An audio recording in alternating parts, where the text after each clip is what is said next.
Being an independent isn't just about a lack of party affiliation. I believe it's actually the key to fixing our government. Here's why. My typical interaction when knocking on doors in the district goes like this. I say, "Hi, I'm Steve Cox and I'm running for Congress here." They say, "What party?" as they cross their arms. "I'm an independent," I say. Then they uncross their arms. At this point, nearly every time, regardless of the person's party affiliation, they seem to relax and are willing to talk to me. The thing is, most Republicans or Democrats don't even like their own parties that much anymore, but they still hate the other party more than their own. As an independent, I'm not the enemy, and I make no qualms about stating that I dislike both parties equally. And so far, almost nobody seems to be offended by this. If there is a follow-up question, it's usually, what does that mean to be an independent? And that's the question I'm going to attempt to answer here.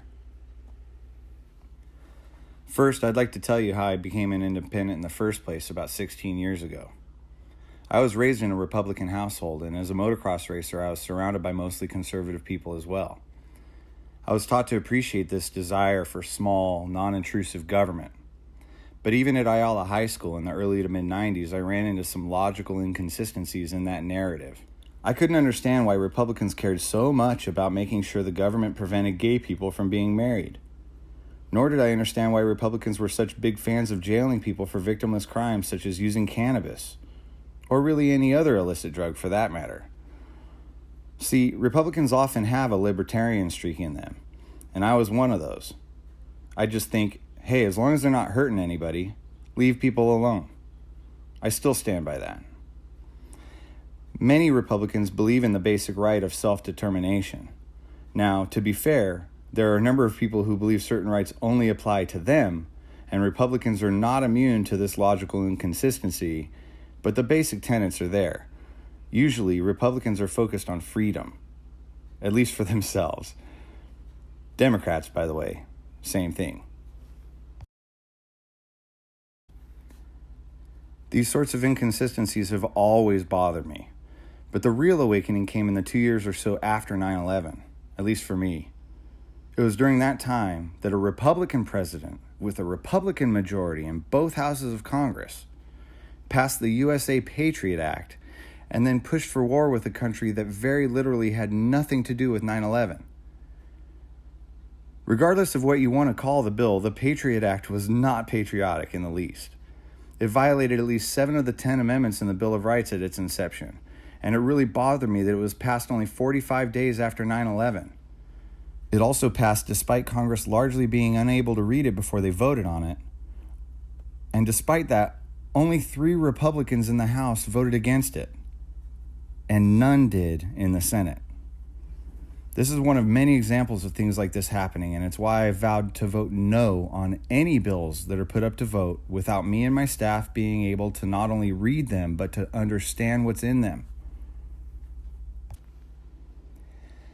But the thing is, even though the so-called Patriot Act bothered me deep down, I still actively defended my party for a year or two. Thankfully, I had the help of some friends, including a leftist photographer buddy of mine named Steve Brune. He'd say, "How can you support something like this when you believe in small government and keeping government out of our lives?" I was doing mental gymnastics to justify it, and I was doing the same thing to justify the Iraq War, knowing full well that Iraq had nothing to do with the 9/11 attacks in the first place. But with the help of friends like Steve and open and honest discussion with them, I eventually realized I was doing the establishment's work for them by dismissing my own principles in order to root for my team. And ultimately, that team mentality is the entire problem with political discourse in our country. If you have a favorite NFL team, when your team commits a penalty, you always think of it as a bad call by the ref. But that bias reverses itself when the penalty is or isn't called on the other team. It's the same thing with political parties, and both parties rely on this team mentality to remain in power. It blinds us to these inconsistencies and even realities of how our government is actually being run. Instead of looking for the best policy, it became about making sure my team won. Not always because my team was so good, but because the other team was just so much worse than mine. Being an independent, truly independent, allows me to see the world more for what it actually is, rather than having my views tinted by my partisanship. In short, I stand 100% by the principles I believe in. Sometimes the Republicans are right. Sometimes the Democrats are right. But this may come as a surprise to some of you. Often I find both parties are actually wrong because they tend to frame the questions and narratives dishonestly.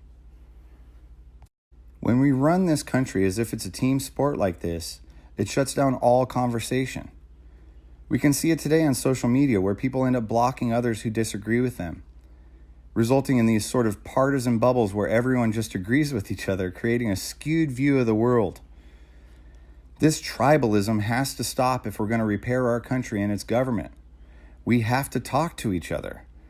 We won't survive without dialogue. If we won't allow others to question what we believe, we can't possibly expect that we'll ever question what we believe ourselves. And as long as that remains reality, we'll plunge ever deeper into this chaotic world where people believe there are two Americas, red or blue. There aren't two Americas. There's one. We aren't red or blue. We're red, white, and blue. And the reality is, for you folks on the left, you aren't going to build your utopia by excluding half the country from the conversation. And the same goes for you folks on the right. I think we're all tired of this partisan bickering and blame game. And that shows because now there are far more independent voters in the U.S. than there are members of either of the big two parties. And the most popular active politician in the country today is also a longtime independent, Bernie Sanders. As a longtime principled independent myself, I believe I can be a catalyst to help drive this conversation. So far, I've been getting tremendous support from Democrats, Republicans, independents, third-party voters, any of them, as I canvass this 39th district. And I know this might sound crazy to some of you, but I'm increasingly convinced that both sides are a lot more alike than what they both think, at least as far as the voters are concerned.